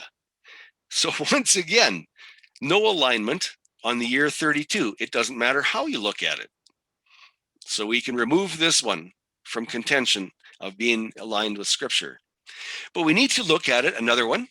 This is another lunar chart. Here we see the conjunction as per naval chart. Remember those double asterisks? They qualify. So we're going to place the conjunction here as declared by the naval chart. And please note, this might be one of the reasons why I do not use that naval chart, because I have found it to not be accurate. But for argument's sake, we're going to look at it anyhow. This chart lists the conjunction as on the 30th of the March. Here is the sliver moon as per their chart, the day after. Again, here is new moon day, way over here, a few days before covenant calendar Passover.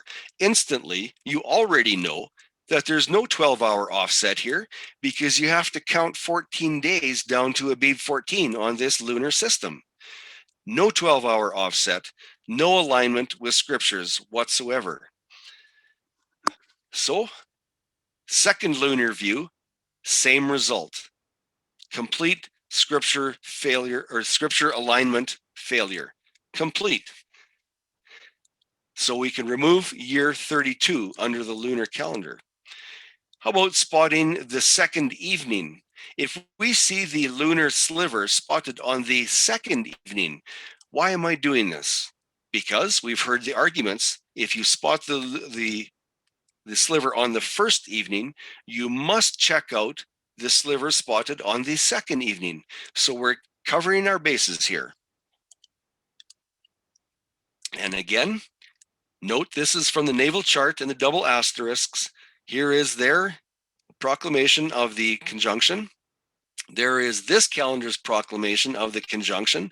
And we're going to spot the sliver moon on the second evening, just for argument's sake, just to cover our bases. Here is a spotted, or the spotted sliver moon. I was going to say spotted moon. Here is new moon's day on the 2nd of April.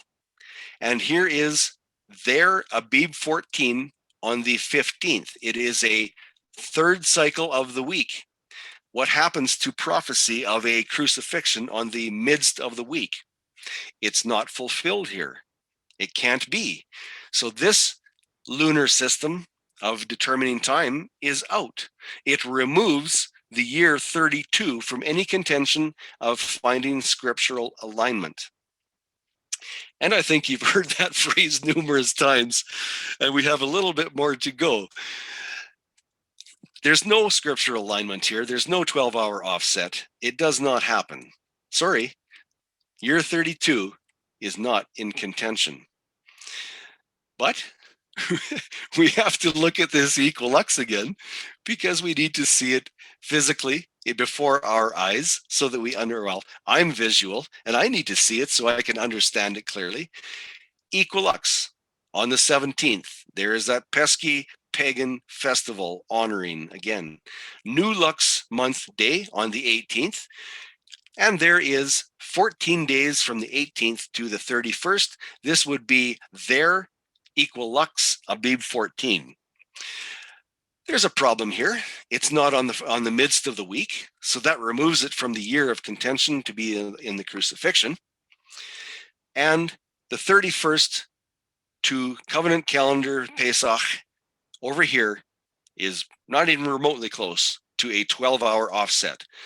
Again, get out your pencil and mark down another double Equilux failure. That Equilux is having a hard time.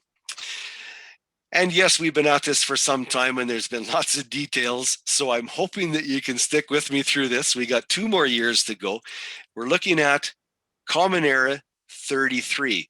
Please don't get weary. We're almost done. Here is the Tekufa. The year is 33, registered right here. The date of the Tekufa is March 22.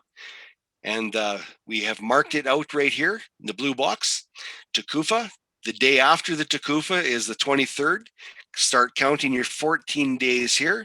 That brings you to Abib 14 on covenant calendar on the 5th cycle, or the 5th of April. It is the first cycle of the week.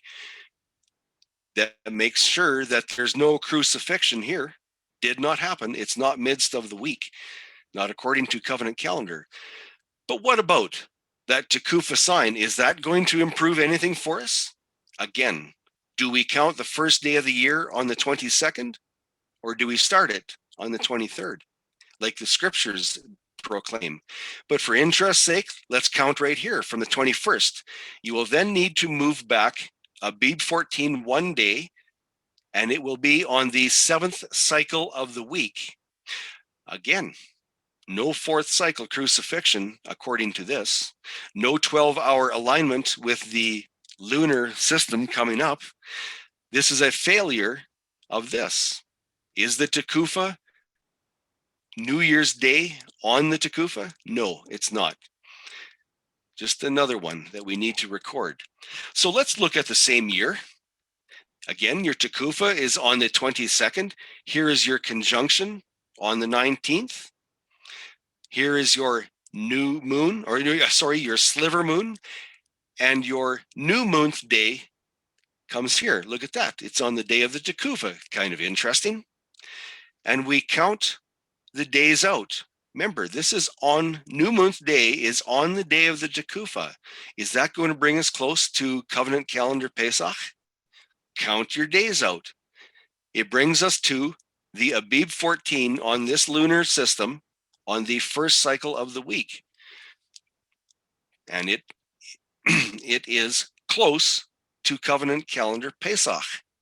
Problem is, this is not a 4th cycle of the week. So how can there be a midst of the week crucifixion? This is the midst of the week right here. There is no midst of the week crucifixion. So this means nothing to us. No midst of the week crucifixion, no alignment with the scriptures.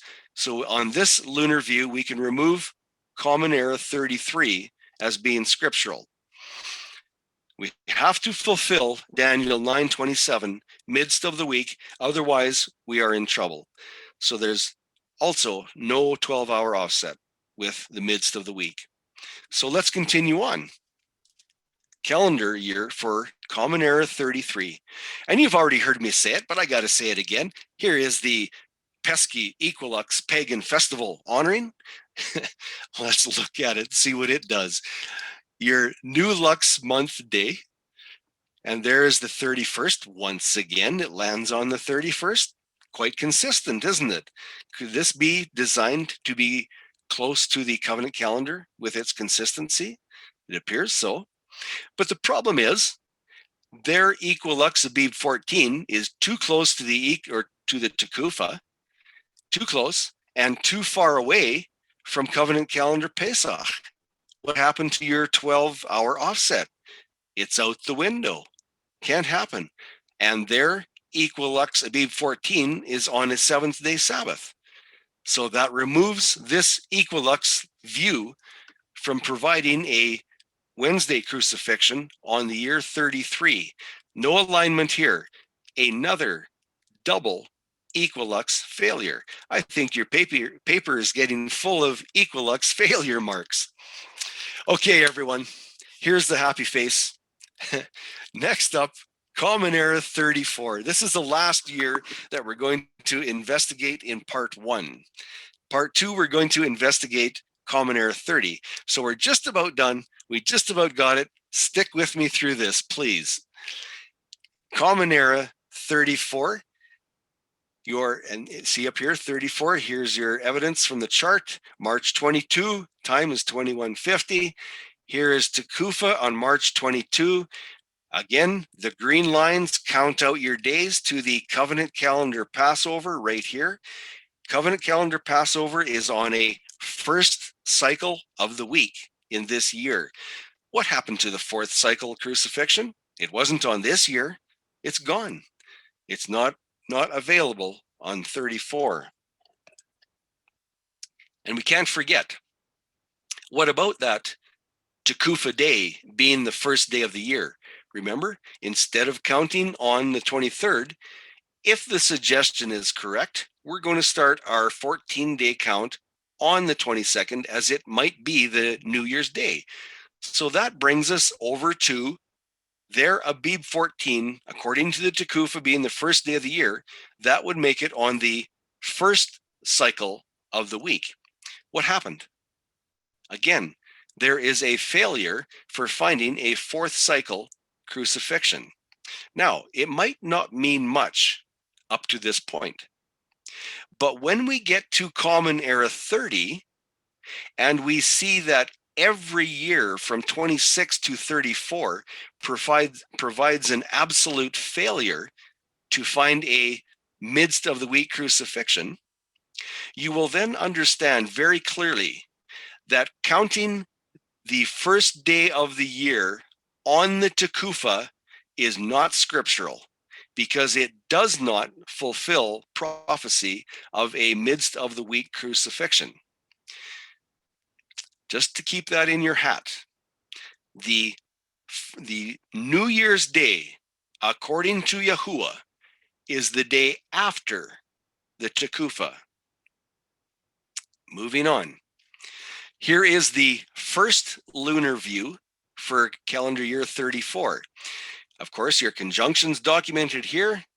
You put the square up here. Your sliver moon is on the 11th. Where is new moon's day? But the day after. Count out 14 days to the 25th. The lunar Abib 14 in this year, under this scenario, would be just a few days after the Tekufa. What does that do for covenant calendar Tekufa? Covenant calendar Pesach? It puts the lunar Abib 14 way early than over here. Huge difference. There is no possibility of having a 12-hour offset, as mentioned in the scriptures, from the 25th of March to April 5th. No 12-hour offset. Can't happen. Sorry, write this year off for that. But what about the second lunar view, where the sliver is identified or spotted after the Tekufa, after the equinox? Maybe this one will bring some truth to the lunar system, or maybe it won't. Let's look at it. Here is your conjunction, recorded right here in the black box. Up comes the sliver moon on the 9th. Where is the new moon's day? Here is new moon's day. You count from new moon's day, 14 days, down to the 23rd.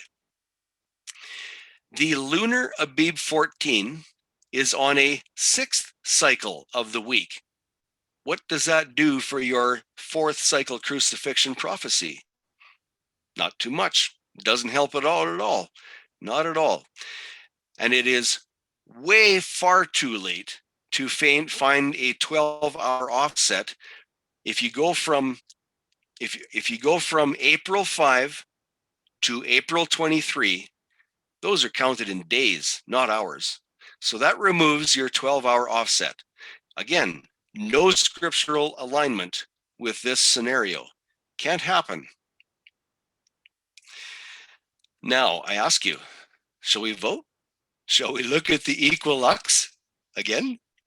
The pagan festival celebration? Here it is. Equilux on the 17th. New Lux month day, 18th. Again, it lands on the 31st. Consistency, I say, it does have that.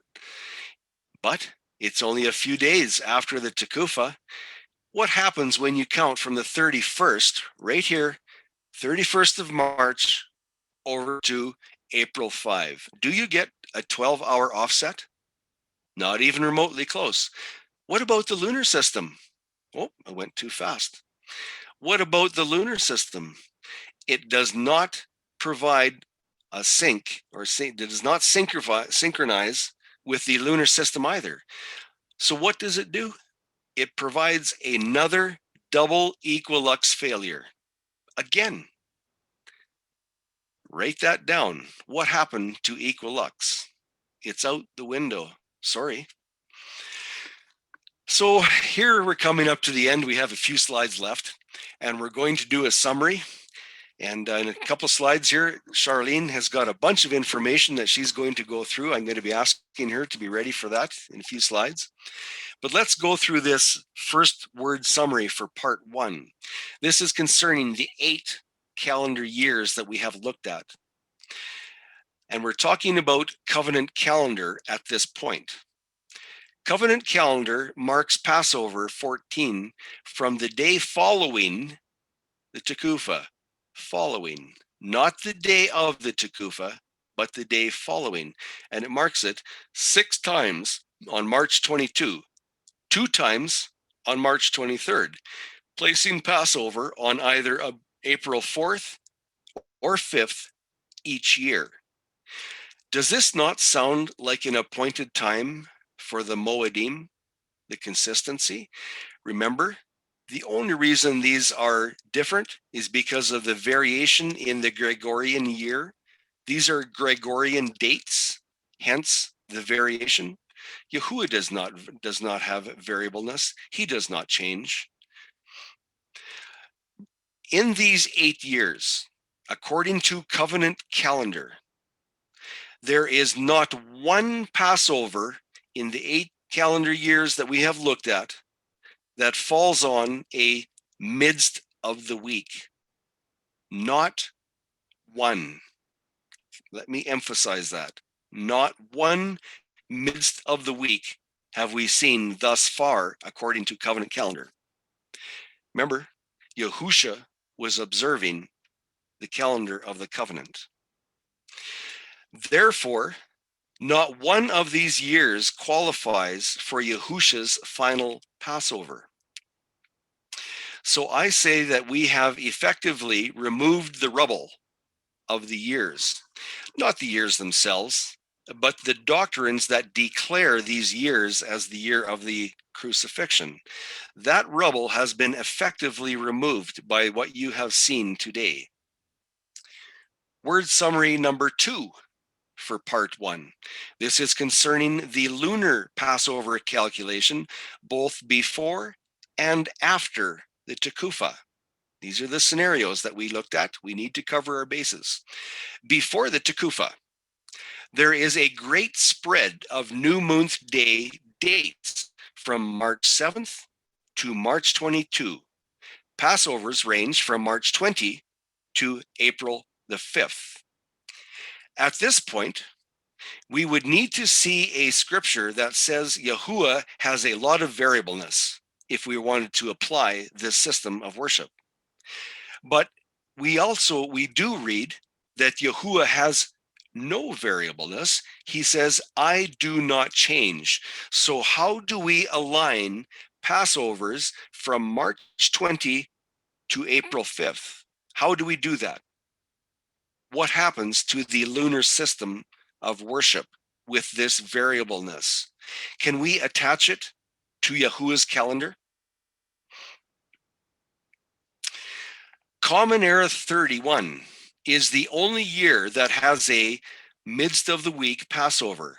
And interestingly enough, most feast camps that teach a Friday cross, quote unquote, use Common Era 31 as the year of Yahusha's Passover, when indeed there is no way to find a lunar Friday Passover in Common Era 31. Do you find a conflict here with information about what they teach? How do they teach this and continue? Are there people that have their eyes blinded? Is there a veil of understanding? What is that verse? My people die from a lack of knowledge. We must study, prove all things. So how about the lunar system where the sliver is spotted after the Tekufah? There is another great spread of new moon day dates from March 23 to April 13th, with Passovers ranging from April 11 to April 28th. Again, variableness with the lunar calendar. Yahuwah says, I do not change. What does that do to the lunar system of worship? Who is in control of the lunar system of worship? Which God is being served under the lunar system? Please read Isaiah 14, verse 13, where the adversary claimed that he was going to be in control of the Mount of Moedim. He was going to be above the stars of El, the Matzeroth. So how is it that this variableness has crept into the system of worship. To whom is the worship going? Is it to Yahuwah, or is it to another god, the god of this earth? Interestingly enough, whoops, went too fast. Interestingly enough, there is one Wednesday Passover in Common Era 28, a very popular year. The problem is, it cannot supply a 12-hour offset with the scriptures. Or with the covenant calendar. While that might not mean anything much to you at this point, it is going to resound in your head after you see part 2. Please keep this in your hat. That 12-hour offset is like oxygen to us. It is Mayim Chaim, water of life to those who seek Yahuwah.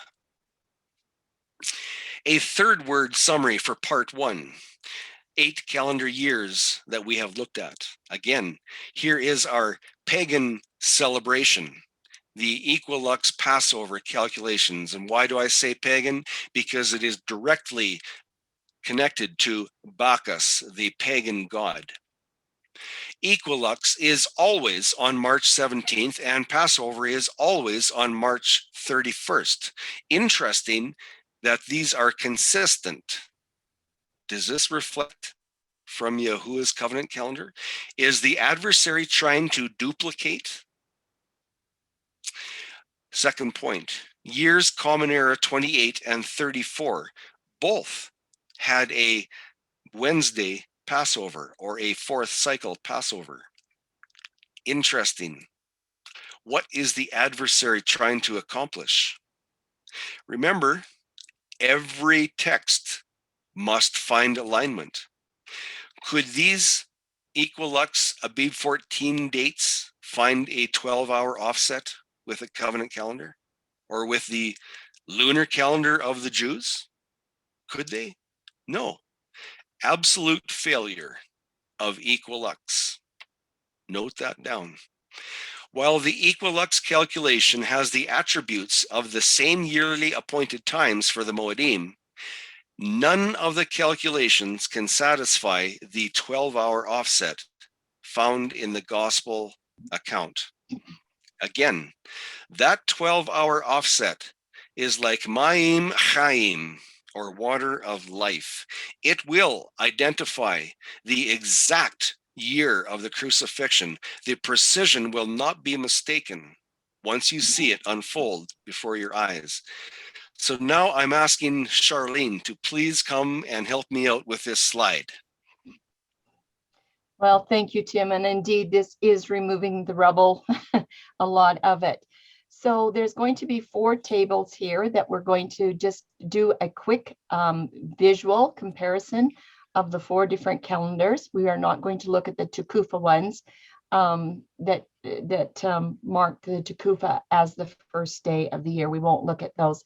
But anyway, I just wanted you to note, as Tim's going to work through this on the covenant calendar, he can use his mouse with me, that you can see very easily where we have Tekufas on March the 22nd or the 23rd, and all the way down, you can see Tekufas either on the 22nd or the 23rd, and very easily you can find that there is no Wednesday Passover in these 8 years.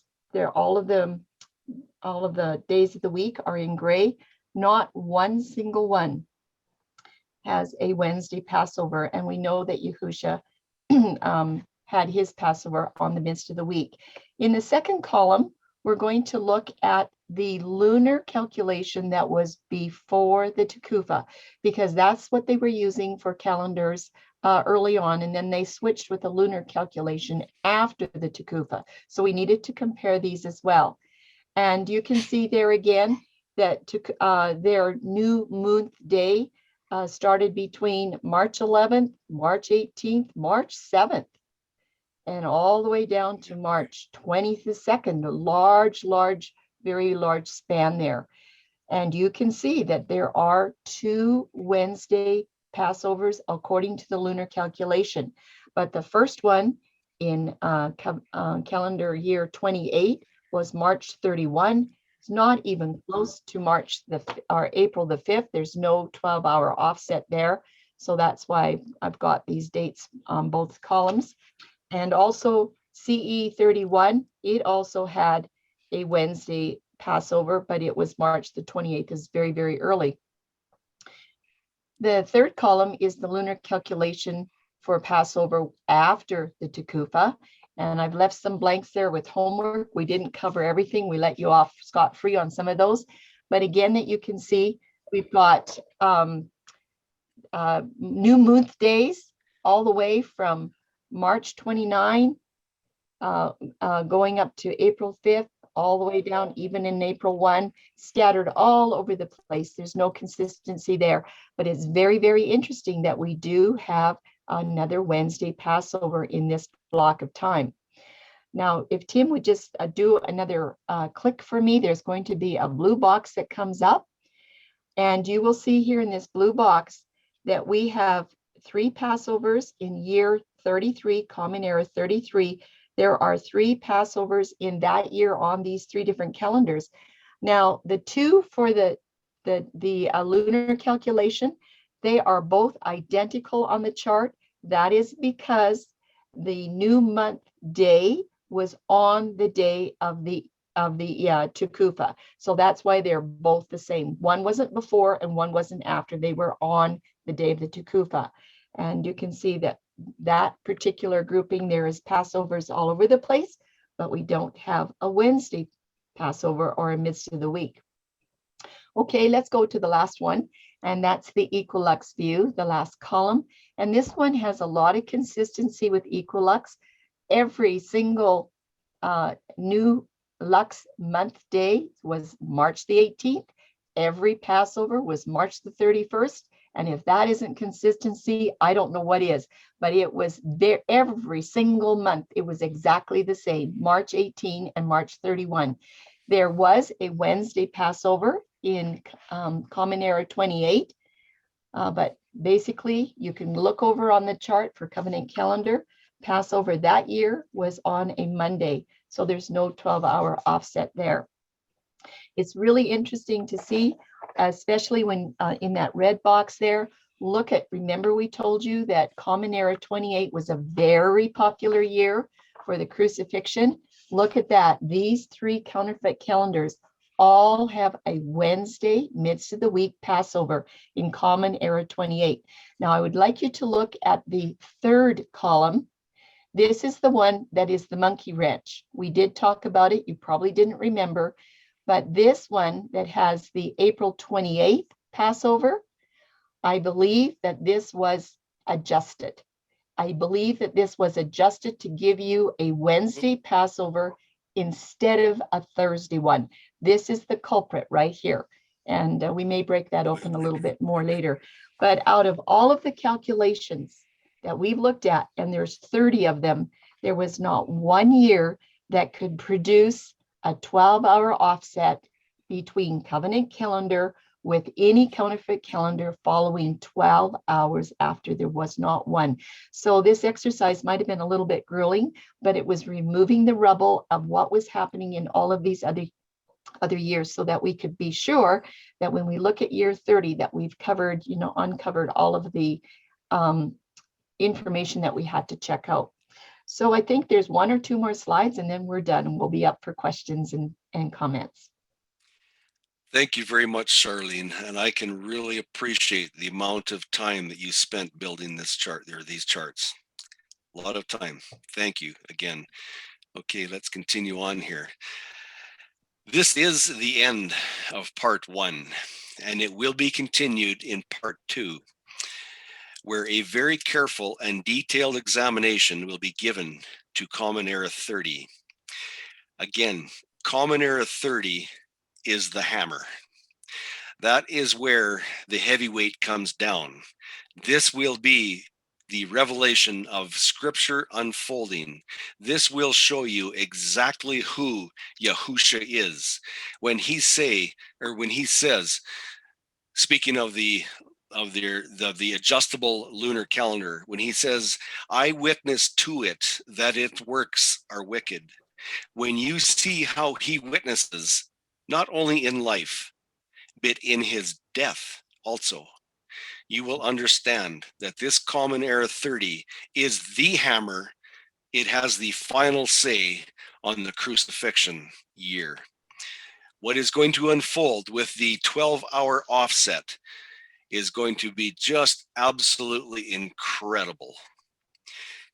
Yahuwah marks the sands of time. And you can send your questions and comments, and they can be sent to me at questions@studythecalendar.com, and also on the web at www.studythecalendar.com. I thank you very much for your time, sticking it out through this whole study. It's a difficult one to get through, and I realize that if you're fairly new to our studies, this will be brutally difficult to follow. And I just ask that you have patience, and we welcome your questions. So thank you once again. Shabbat Shalom to each one of you.